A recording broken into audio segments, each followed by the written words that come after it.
Live NFL trivia every Tuesday night on Twitch at 9 p.m. Eastern. Come show off your football knowledge and have a chance to win cash prizes. Check the link in the description to find out more. And now, on with our feature presentation. Tampering is defined in the NFL CBA as any interference by a member club with the employer-employee relationship of another club, or any attempt by a club to impermissibly induce a person to seek employment with that club. In other words, if you're the coach of Team A, and there's a player on Team B that you really want, you can't try and get that player to come over to your side. That's not allowed. But in 1983, Bill Walsh didn't get the memo. When he was trying to improve the 49ers and bolster their offense back to where it was when they won the Super Bowl, he went about it in a way that was highly impermissible, and in a way that sent a firestorm around the rest of the league. Bill Walsh tried to get eventual Hall of Fame running back Earl Campbell to join the San Francisco 49ers, all while Campbell was still under contract with the Houston Oilers. And this is the story behind the controversy. Before I talk about what specifically Walsh did, we need some context as to where both sides were at. For San Francisco and Bill Walsh, the 1982 season was a rough one. The strike-shortened year was not kind to the Niners, who were unable to come even remotely close to defending their Super Bowl title. San Francisco finished the season at 3-6, missing the postseason even though more than 50% of the teams made it into the field that year. The season was so bad, in fact, that Walsh was contemplating retirement.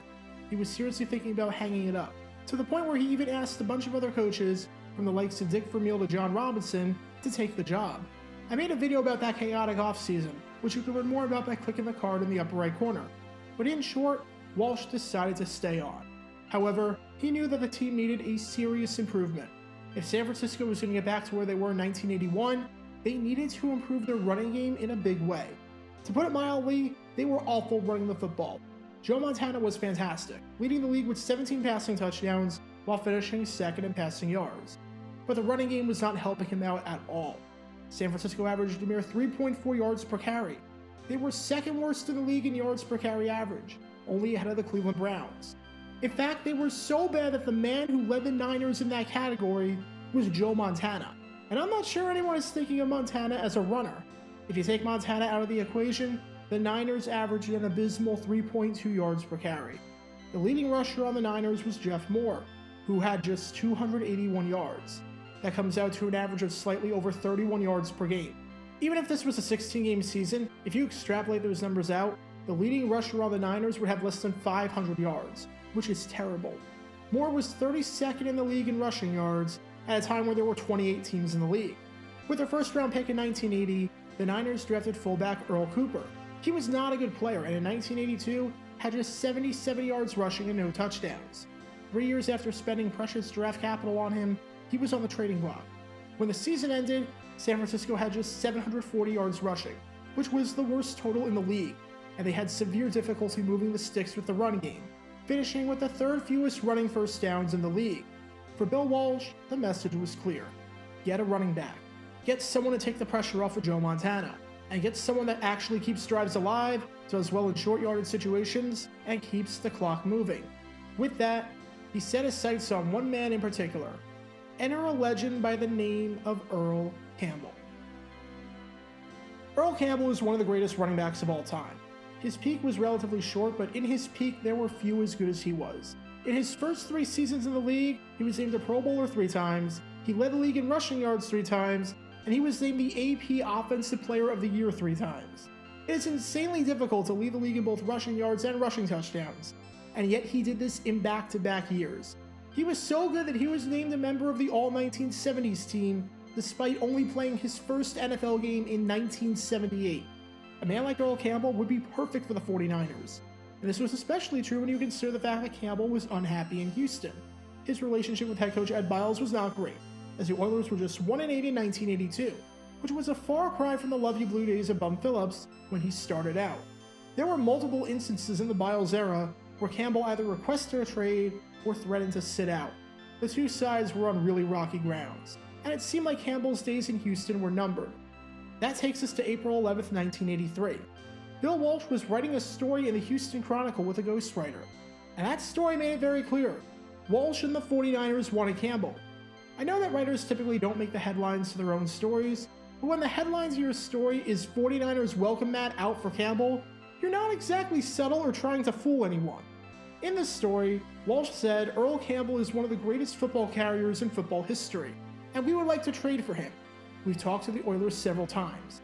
It's no secret that a running back is what we need most. Now, Walsh also mentioned a few other running backs in the story, including players like Joe Cribbs, Chuck Muncie, and Billy Sims. But it was this explicit mention of trying to acquire Campbell, plus the headline, that had the Oilers fuming. This seemed like pretty blatant tampering.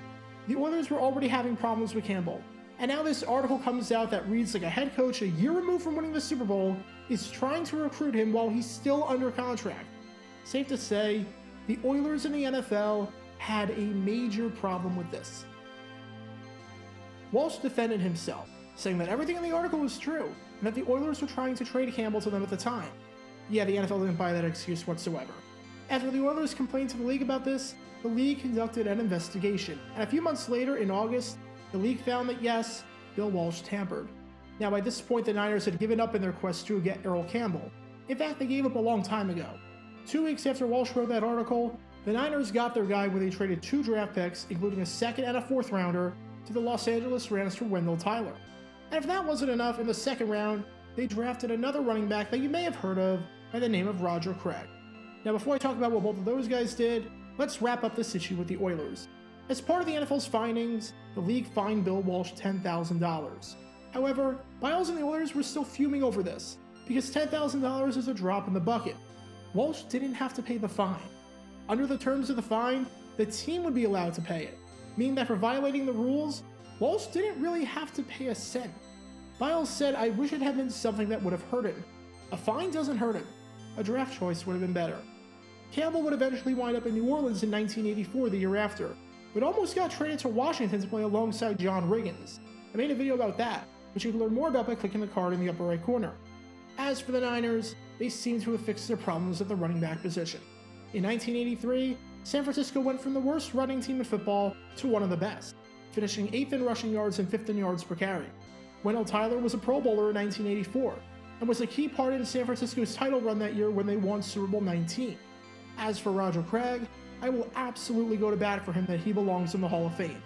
He spent 8 years in San Francisco, making 4 Pro Bowls and 3 Super Bowls, and even winning AP Offensive Player of the Year in 1988. That offseason where the Niners acquired Craig and Tyler was absolutely critical in helping them get back to prominence again. But if any coaches are watching this video, just a quick word of advice. If you want to sign a player currently under contract with another team, don't go posting an article in that city's newspaper about how bad you want him. Because by any definition of the word tampering, you're going to be in serious trouble. Be sure to like this video, ring the notification bell, and subscribe down below if you haven't already, as it helps the channel out a lot. And be sure to check out Twitch every Tuesday night at 9 p.m. Eastern for your chance to play NFL trivia and win cash prizes. Link in the description below. If you want to see videos like this condensed down to 60 seconds, then follow me on TikTok at JRGator9 and subscribe to 60-second NFL history on YouTube. Also, special thanks to all of our Patreon supporters helping the channel. Your support is greatly appreciated, so you can become a patron and request future video topics in the description below.